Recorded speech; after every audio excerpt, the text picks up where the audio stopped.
2 jours de festival en Iran se sont passés de manière tout à fait étonnante.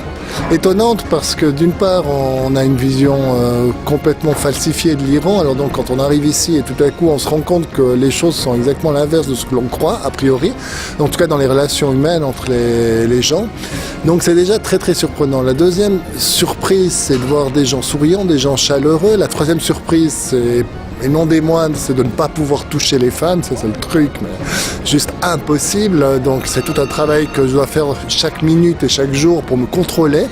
Et la troisième impression, c'est tout à coup quand on montre un spectacle et on voit les gens se lever et puis applaudir avec un tel enthousiasme, on se dit mais franchement, faire le métier que l'on fait, vraiment c'est presque une grâce. Je ne crois pas qu'il y a beaucoup de métiers qui permettent de communiquer aussi directement à des gens qui sont si loin et pourtant si près.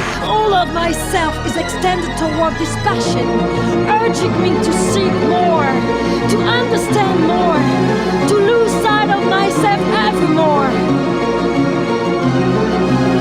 Purify, wash out the dirt I need, scrap the skin, remove its velvet I need, torture it until the bones, wash clean, purify I need. En fait, ce qui était fou, c'est qu'on a pu jouer Pazzi à Téhéran. Et ça a été aussi reçu de manière extraordinaire parce que, en réalité, on n'a pas le droit de danser. Ça fait partie des lois, en fait, en Iran.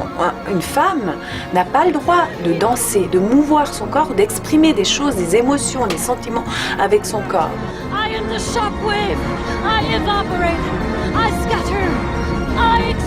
Moi, j'ai pas du tout le sentiment d'avoir pris un risque en allant en Iran, en allant jouer en Iran. Par contre, ça avait beaucoup de valeur et ça avait un fort enjeu artistique d'être sur scène et de pouvoir exprimer des choses que les gens qui te regardent ne peuvent pas exprimer. Donc c'est vrai qu'il y a fondamentalement des interdits, il y a fondamentalement des choses que le peuple iranien ne peut pas faire et ne peut pas dire.